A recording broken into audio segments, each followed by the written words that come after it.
has been doing this for 3 decades, even if she just was more recently elected to this high office there. But I really, really appreciate you making the time. And I think it says a lot about the CWA's support for, this Butch Lewis Act that these members helped pass, and the president has long championed. So, Secretary Treasurer, let me turn the floor to you. Thank you, Gene, and thanks to everyone on the call today. I want to especially thank CWA District 1 Vice President Dennis Trainor, who does such a great job fighting on behalf of CWA members in New Jersey and all across the Northeast. Today is a tremendous day for over 20,000 workers and retirees whose retirements would be in jeopardy if not for this announcement.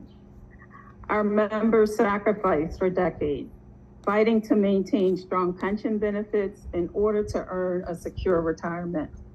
Yet for reasons totally out of their control, hardworking CWA ITUE members,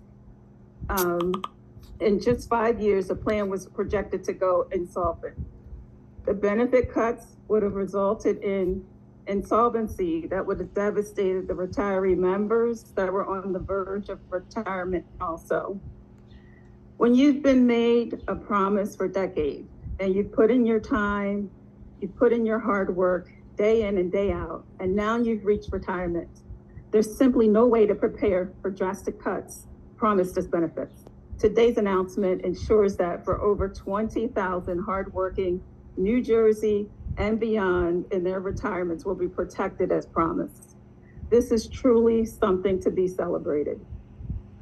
And it would have never been possible without the leadership of President Biden and our champions in Congress like Representative Norcross and Representative Kim, who have worked so hard to make the Butch Lewis Act the law of the land.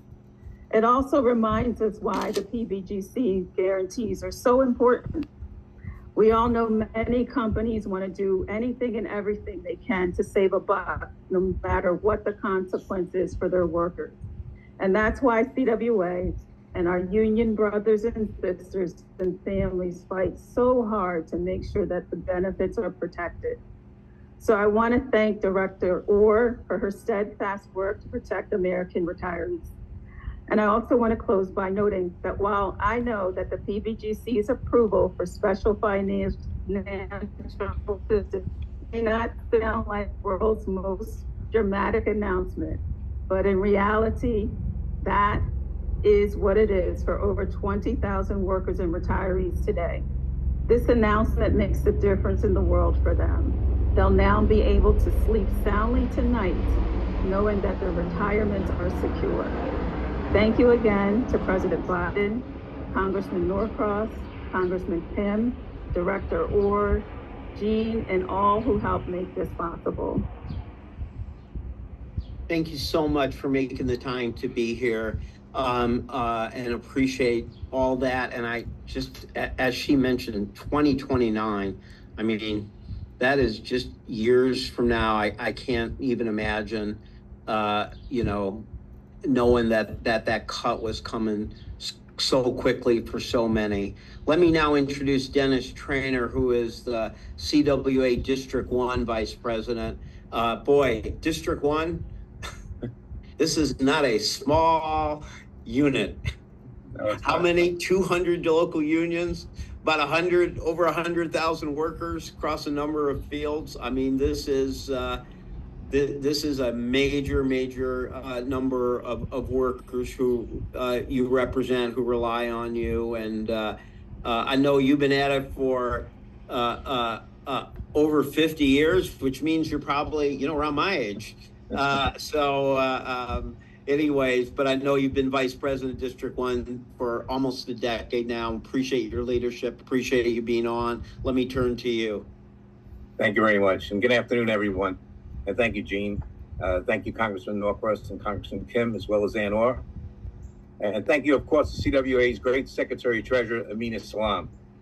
I can't begin to tell you how proud I am today. This announcement is the culmination of years of work from so many people to make sure that all of our retirees receive the pension benefits that they worked their entire careers to earn. As you all know, the CWA ITU negotiated pension plan covers over 24,000 members and retirees, primarily from CWA's printing sector, but also from healthcare and telecom members and retirees. Many of the businesses in these industries have been hit hard over the years as technology change and pressures from Wall Street has squeezed them to the bone. But that shouldn't mean that retirees who put in decades of their lives to those companies and to doing the jobs well should bear the brunt of these challenges. Our retirees need to be able to live in dignity, period. If it weren't for President Biden and worker champions and congressmen like Congressman Norcross and Kim, the Butch-Lewis Act would have never been enacted, and thousands of our retirees would have started facing significant cuts in their benefits in just a few short years. There's no replacing those benefits or going back in time to figure out a different plan for the future. So we all had an obligation to make sure that our retirees were protected. With today's announcement, we know that's the case, and our members and retirees can rest assured that they can live out their retirements in dignity. That's such a great example of what our government is all about, making sure that hardworking people don't fall through the cracks, all due to some economic circumstances that they had no control over. I want to thank again President Biden, Gene Sperling, Director Orr, Congressman Norcross, Congressman Kim, and our whole CWA family for making this amazing success possible. Victories like today's can only happen when we work together and stand together. So thanks to all of you for standing with us. Thank you so much. And then one last speaker before we go. It's